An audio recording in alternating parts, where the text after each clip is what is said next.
17 Kabanata.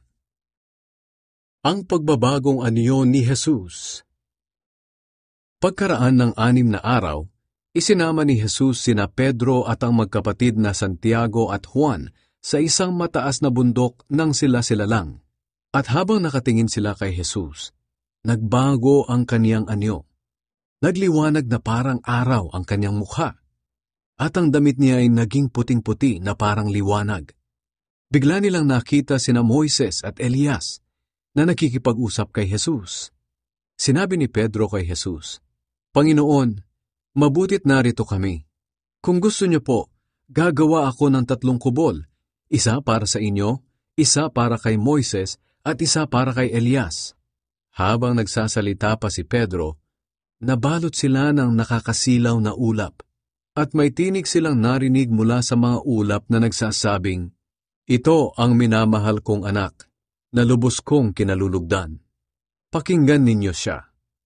Nang marinig iyon ng mga tagasunod, nagpatira pa sila sa takot, pero nilapitan sila ni Jesus at tinapik.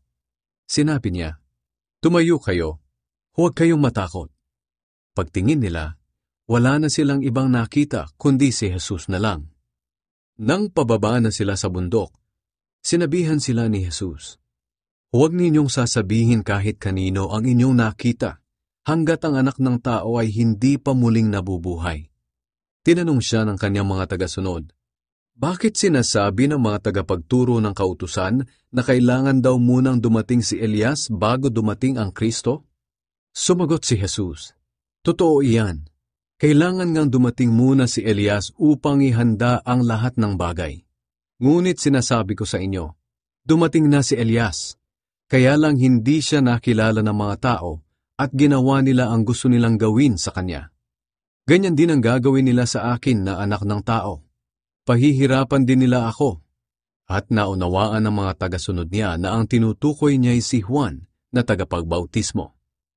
Pinagaling ni Jesus ang batang sinasaniban ng masamang espiritu. Pagbalik ni na Jesus sa kinaroroonan ng maraming tao, lumapit sa kanya ang isang lalaki. Lumuhod ito sa kanyang harapan at sinabi, "Panginoon, maawa po kayo sa anak kong lalaki. May epilepsya siya at grabe ang paghihirap niya kapag sinusumpong. Madalas siyang matumba sa apoy at madalas din siyang mahulog sa tubig. Dinala ko siya sa mga tagasunod niyo, pero hindi po nila mapagaling." Sumagot si Jesus, "Kayong henerasyon ng mga walang pananampalataya at baluktot ang pag-iisip. Hanggang kailan ba ako magtitiis sa inyo? Dalhin niyo rito ang bata." Sinaway ni Jesus ang masamang espiritu at lumabas ito sa bata. At gumaling ang bata noon din. Nang sila-sila na lang, lumapit kay Jesus ang mga tagasunod niya at nagtanong, "Bakit hindi po namin mapalaya sa masamang espiritu?" Sumagot si Jesus, "Dahil mahina ang pananampalataya ninyo. Sinasabi ko sa inyo ang totoo.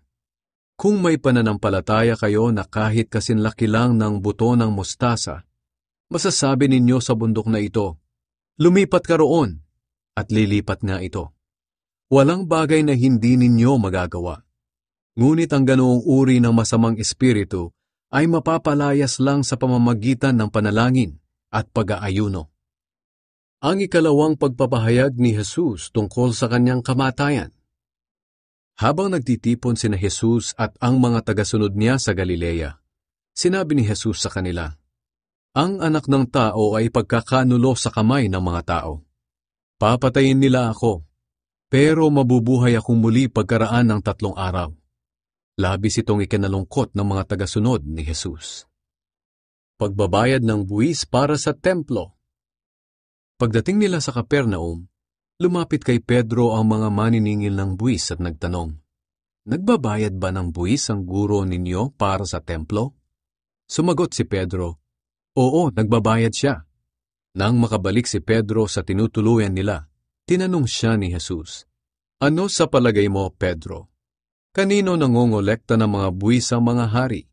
Sa mga anak nila o sa ibang tao?" Sumagot si Pedro, "Sa ibang tao po."